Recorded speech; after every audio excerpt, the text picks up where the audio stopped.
All right, Shalom. First and foremost, when I start off, I give all praises and glory and honors to Yahweh, Bahashem, Yahweh Shai, Bahashem, Harakak Wadash, and double honors to the apostles and elders of Great Millstone Ruel. Peace and blessings and salutations to the hopeful elect, the Bayat Awadah, the house of David.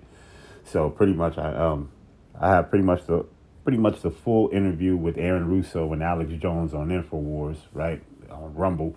Found it, on Rumble, but you can find it in many different other places. But we're just gonna play half. We're gonna do a part one of it, and then we'll do a part two of it. Come back with a part two. So we're gonna play half of the video, right, as they talk in the midst of it, right, and showing you that the super elite, the Rothschilds, the Rockefellers, the Oppenheimers, the DuPonts, the Gettys, right, their wicked plans and the things behind their wicked plans and what was revealed unto Aaron Russo.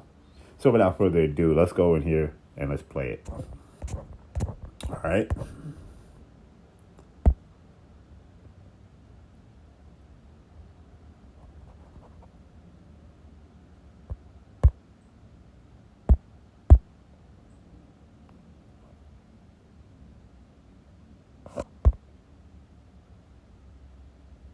Producing to the patty wet.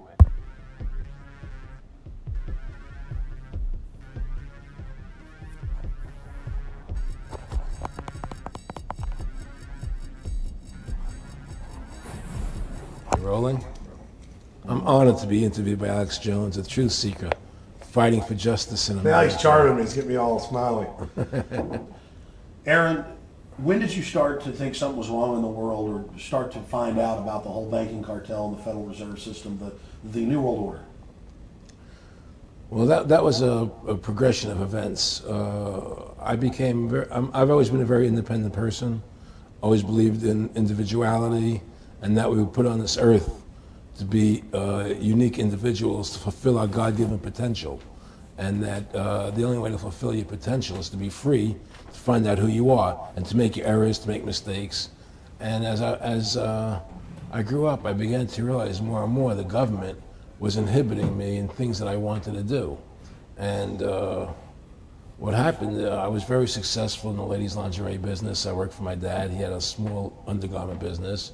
And I created the first ladies' bikini panties back in 1963, actually. And then I opened up a nightclub in Chicago called the Electric Theater that opened up the day Martin Luther King was assassinated. Wow.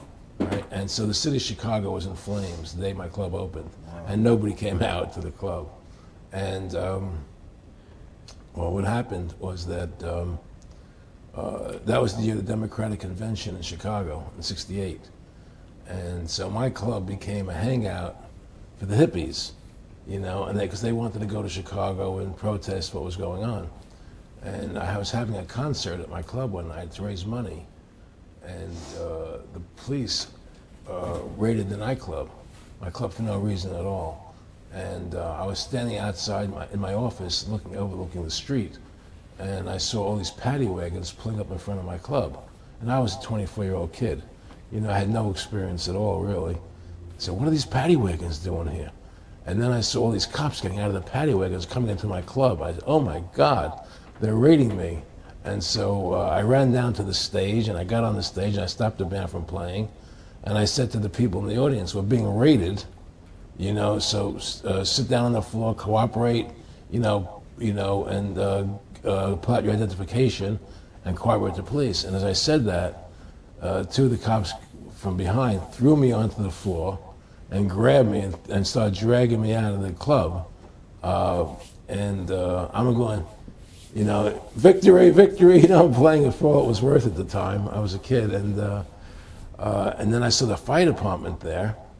And the fire department was dumping garbage cans, the garbage all over the floor. And I thought to myself, well, why are they doing that? Very quickly as they were dragging me out. And I didn't quite understand it. So they threw me into the paddy wagon. As I got into the paddy wagon, one of the cops grabbed my testicles from behind and squeezed. And I went into the paddy wagon in gigantic pain. And the next person that came into the paddy wagon, the cop, as he was stepping in, the cops took the billy club, smashed him on the head with it, and just split his skull, for no reason. I mean, there was nothing wrong. So that was kind of your wake up. That was my awakening. Like, what is going on? I thought this was America. So I initially blamed it on Chicago and made a daily thing. It was Chicago. And anyway, it was the headlines of the newspapers the next day. You know, that was my picture in the newspapers, the headlines, Electric Theater short-circuited, it was raided. And in the article, they went ahead and they said that the reason they raided the club was because the fire department came there and saw it was messy, full of garbage, and the hippies started attacking them, which was totally not true. Those dirty hippies? It was totally false. You know, it was a complete fabrication. So they ran a false flag on you. They framed you. Yeah, of course.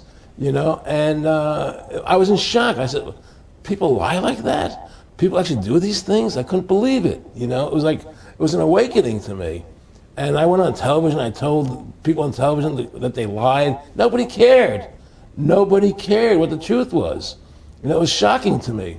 And then a week or 2 weeks later, I forget exactly what it was, two cops come to see me, a lieutenant and a sergeant, a captain and a sergeant. And they said, Mr. Russo, we're sorry if you got hurt that night at the club in the raid, but we're here to tell you that if you want to keep the club open, it's going to take $2,000 a month, and we're going to come see you once a month. And whenever we have to raid you, we're going to call you, you know, and we'll let you know we're going to come in tonight and raid you. This was mafia. Well, the police mafia, Yeah. you know. And actually, it was actually more interesting than that. They said, listen, there's the A plan, there's the B plan, and there's the super deluxe plan. And this one, of course, each one, of course, that much money a month. Which one do you want? What was the super deluxe? That's the one I took. That was a $2,000 a month plan. And I took that plan, and I paid them $2,000 a month, and they left me alone. And whenever they were going to raid the club, they would come there, we're going to have a phony raid tonight, you know, just to look good for the people in the neighborhood, you know. So that was your first big education? That was my education into corruption in government, you know, but I really thought that was basically Chicago. I didn't realize it was the whole country was like that. And so that was my wake-up call, that people lie and cheat and steal. And I thought everybody was always honest and nice and decent, and I had no idea about any of these things. Finally, one day they came to me, and they said, look, we can't take your money anymore. I said, why, what's up? What's going on? I said, we have to close your club. This election's coming, and the aldermen in the neighborhood don't want you open anymore, so we can't take your money.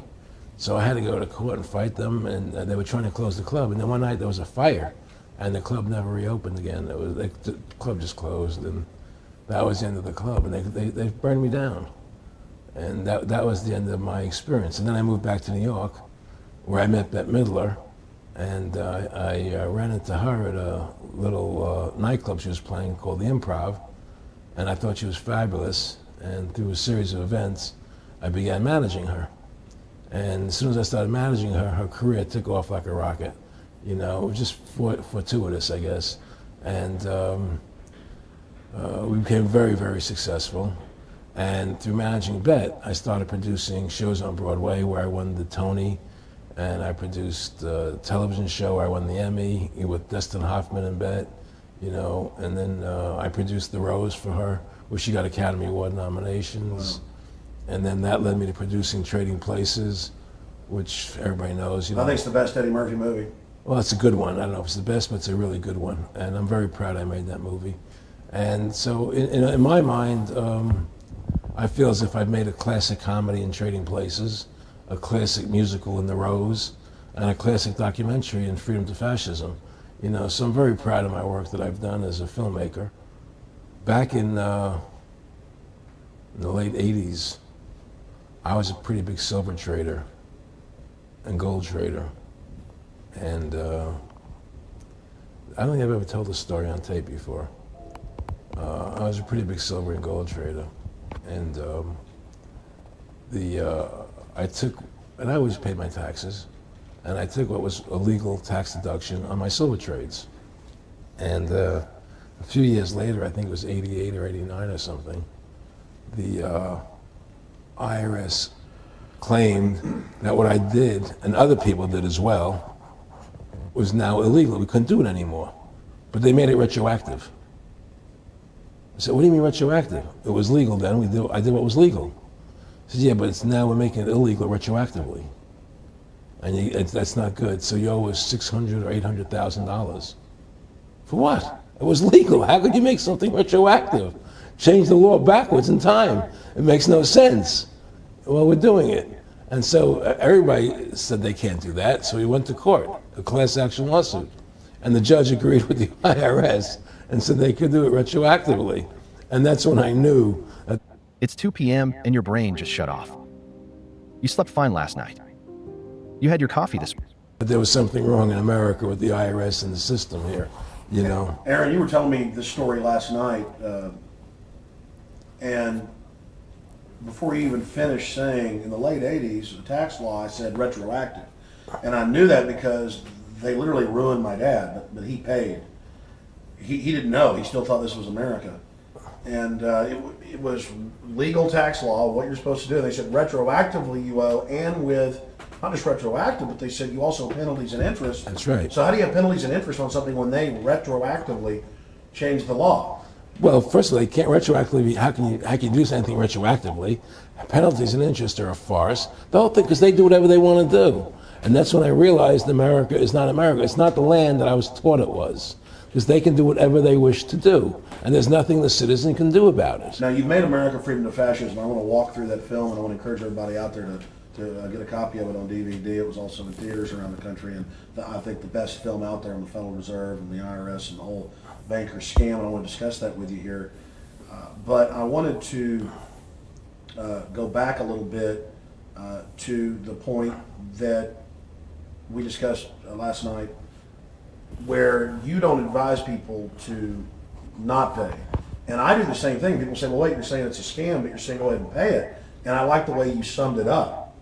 Well, it's really fairly simple. I mean, since making that movie, you know, many people come to me and ask me whether they should pay their income taxes or not, you know, and I never advise people not to pay.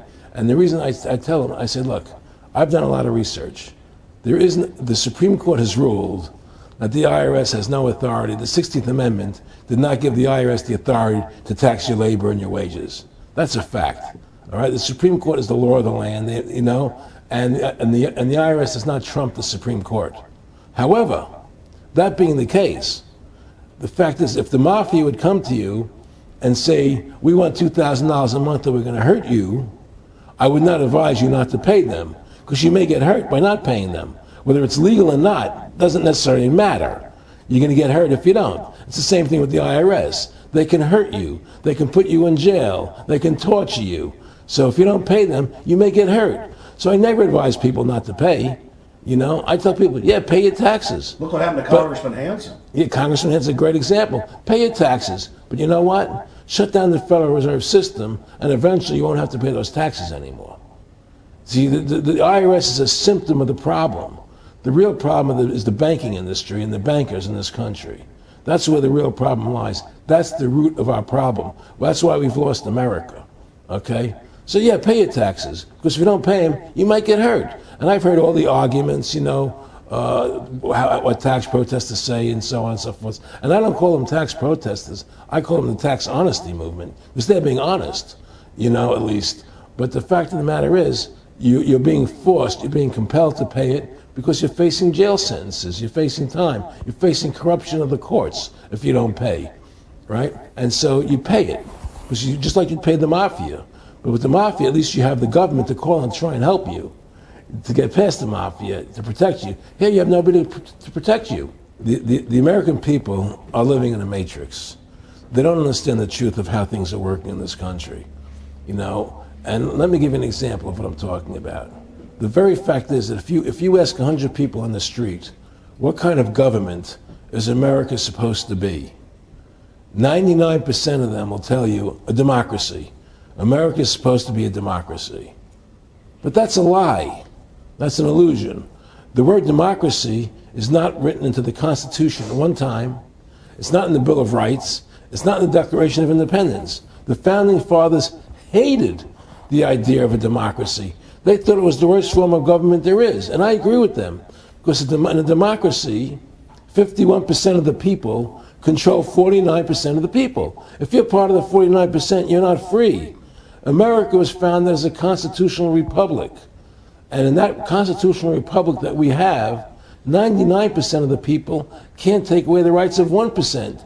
You have your rights because you were born with them. You have God-given human rights that nobody can take away from you. The government, the majority, no matter who they are, I can't take away your rights. And that's what our founding fathers gave us. But the psychological operations that they do to us, they make us believe that we're a democracy and that majority rules, you see? And they want you to believe. All right, so we're going to come back with a part 2.